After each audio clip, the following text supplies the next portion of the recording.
Hello, listeners. This is Kat, and welcome back to Put Your Hands Up Podfics. This will be the reading of the fic entitled Izuku Unleashed and Unhinged. Here's the summary. After training hard and doing vigilante work for months, Izuku got into UA. He also developed a quirk during the entrance exam, which, okay, that's fine. He can roll with the punches. He'll just have to learn to use the world's latest to appear quirk while training to be a hero under Eraserhead. Wait, Eraserhead just expelled him. After telling Vigilante Izuku he could be a hero for months, he expelled him on the first day. You know what? Fine. Izuku will spend his days doing vigilante things and teaching Eraserhead a lesson. Hope you like finding your car saran-wrapped, Eraser. This fic is 10 chapters long with just shy of 15,000 words. Here's Chapter 1. Chapter 1. How Eraserhead became Izuku's vigilante origin story. Izuku had a plan. He'd come up with it after meeting the #1 hero who tore his dreams apart. It was fine. Izuku didn't need dreams if he had a plan. Planning was second nature to him at this point. Every day he planned escape routes for when his bullies came after him. His grades were good enough to get him into UA, but not good enough to get him unwanted attention from his teachers or classmates because he stuck to the plan he'd made for his coursework. The cops had never come across his home in the abandoned and condemned apartment building he'd claimed because of his plans to keep it that way. So he sat down and made a plan to become the first quirkless hero despite All Might, and everyone who had ever told him he couldn't. It had been a training regime and meal plan that would ensure he was in fighting shape for the entrance exam. There was a backup plan to get in via the sports festival if he didn't make the first cut. He had backup plans of his backup plans, and they were all good. The first wrench in his carefully thought-out plans was accidentally becoming a vigilante. He'd just been trying to haul some wood from the trash beach back to his house so he could build a new bookshelf when he heard a woman screaming for help. It was too early for any underground heroes to be patrolling the area, and daylight heroes seldom patrolled in that part of town. So Izuku ran to the alley he'd heard the screams in and found a man trying to assault the screaming woman. Without even thinking about it, he slammed the wood he was still holding onto the back of the man's head as hard as he could. The man went down, but Izuku couldn't be sure he wasn't conscious, so he dropped the wood, grabbed her hand, and shouted at her to run as he took off down the alley to the crowded street. She'd thanked him over and over as he walked her home. It was only when she asked if he was a vigilante that he remembered he'd been wearing a hood and a medical mask to hide from any of his bullies that he might run into. Laying in bed that night, it occurred to him that, technically, he couldn't be a vigilante because he didn't have a quirk, and vigilantism was defined as unlawful use of one's quirk to fight crime. He also realized that being a vigilante would be great training and experience for hero work. So he adjusted his plans. It didn't take much tweaking to work a patrol every other night or so into his training regime. His years of sewing damaged school uniforms came in handy when he designed a costume. It was just a black hoodie with a mask sewed into it. The mask fit snugly over his nose, leaving only his eyes visible. It also worked to ensure the hood stayed up to cover his hair. The last thing he needed was getting identified by the bright green curls that made him easy for bullies to spot. He paired the hoodie with a pair of black cargo pants that he stuffed with the weapons he'd been training himself to use and some combat boots he bought. He couldn't risk someone seeing the red shoes everyone knew he wore and figuring him out. His weapons consisted of a staff, metal pole he'd found on the beach, but whatever. Some knives he was teaching himself to throw, pepper spray, and a taser he'd fished out of the trash and fixed up.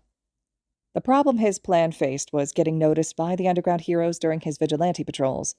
First was Smokescreen, who could turn her body into a thick black smoke, very good for stealth in dark places. Izuku had been parkouring over the alley she was fighting in and saw one of the guys trap some of her smoke form in a jar right as she changed to smoke. He figured that would keep her from solidifying since part of her body would be missing, so he jumped down to assist her. After smashing the jar she was partially trapped in, and saving her ass, you'd think she wouldn't attempt to arrest him for vigilantism. Apparently, you'd think wrong. She thanked him. At the same time, she slipped the cuffs on him. He didn't even feel a little bad about picking the cuff locks and taking off while she called the police station to report in. That's how the next 2 first meetings with underground heroes went, Izuku assisting them when he thought they needed it, getting thanked while they tried to arrest him, and making a quick escape. He kept watching heroes fight from a distance, learning from their techniques and studying everything he thought could help them. He just learned to stay out of sight unless he thought they were in danger, and he could help. Izuku didn't really like the idea of getting arrested, or evading arrest if his good luck held up.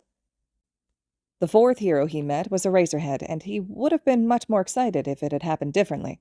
Izuku had just landed on a rooftop after a particularly great jump when he found himself wrapped up in white fabric.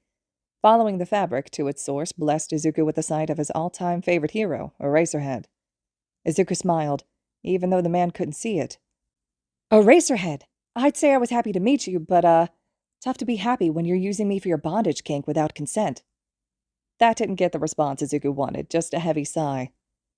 So, you're this vigilante I've been hearing about. Do you have a name you use, or should we all just keep calling you Shadow?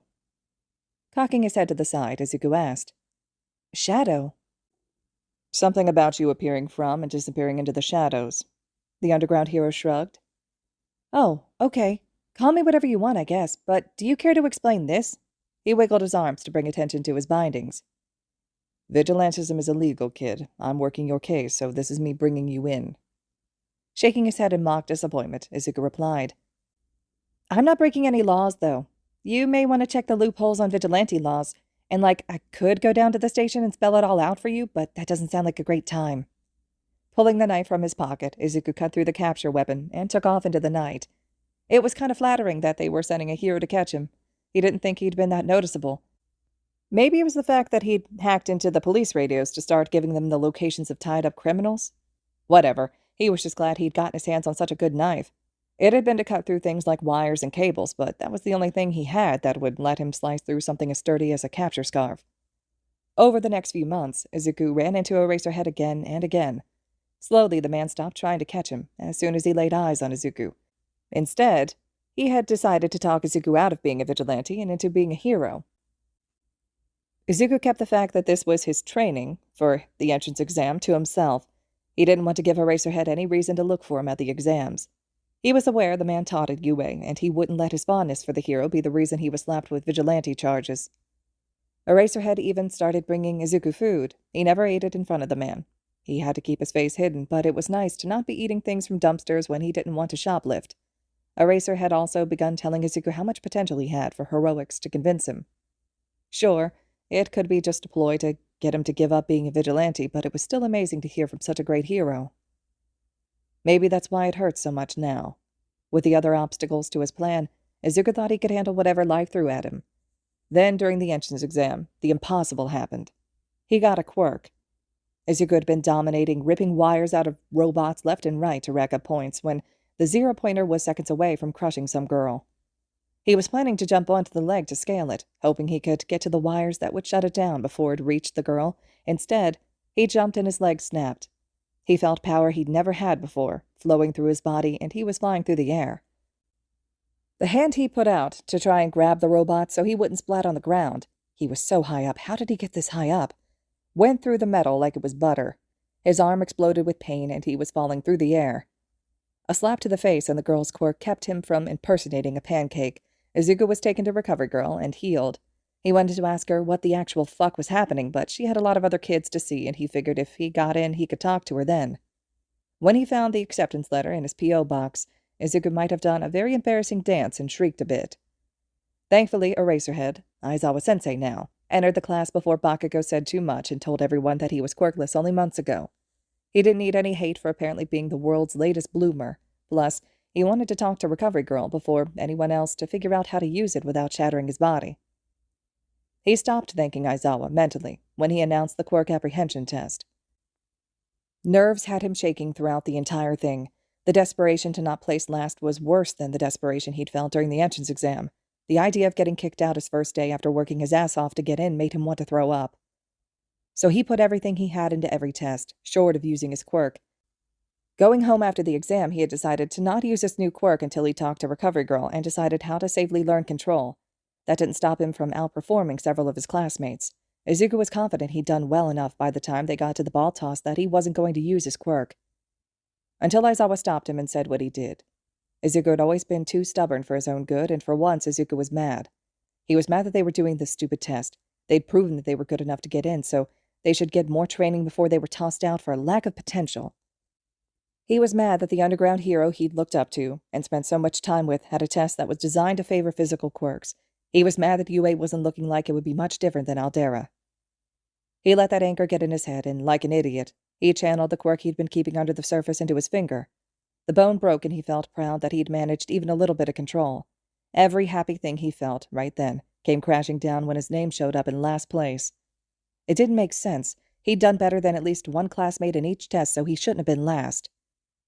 Aizawa's face was blank as he told Izuku he was expelled for his lack of potential, and the teen walked home with rage building inside him.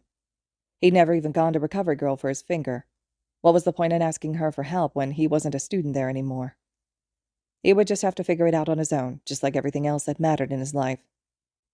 The rage grew and grew while he set his own finger and wrapped it. For months, Eraserhead had been telling him, as a vigilante, that he had more potential than most of his past students. Then he tells Izuku he had no potential and expelled him. Sure, the man didn't know Shadow was Izuku, but how could he have enough potential as one and not the other? How had one day been enough to see he didn't have potential? So, Eraserhead was apparently either a fucking liar who told him that just to get him to give up on being a vigilante, or an idiot who couldn't see the same potential now that it was wrapped in a flashy quirk. Either way, Izuku didn't need him anymore. Didn't want him around anymore. It hurt, knowing what the man he'd started to get attached to thought of the real him. It hurt really fucking bad. But Izuku had been hurt enough before that he knew how to push past it. When his finger was taken care of, Izuku sat and thought. His plans were broken and in flames. He needed new ones. Needed to figure out where to go from here. Then something occurred to him.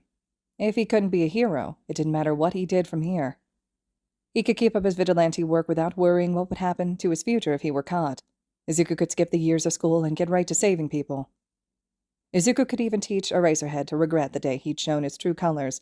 If the man was going to lie about his potential just to get him to quit being a vigilante, then crush his dreams, even unknowingly, Izuku would get his revenge. He was going to drive that man so crazy, he'd rue the day that he'd met Shadow. All right, listeners, this concludes Chapter 1 of Izuku Unleashed and Unhinged. I really like this fic a lot. I'm a big fan of crack fics, and I think this is just a really good one. So let me know your all's thoughts or reactions to the first chapter. Chapter 2 will be up next. And as always, thank you so much for listening.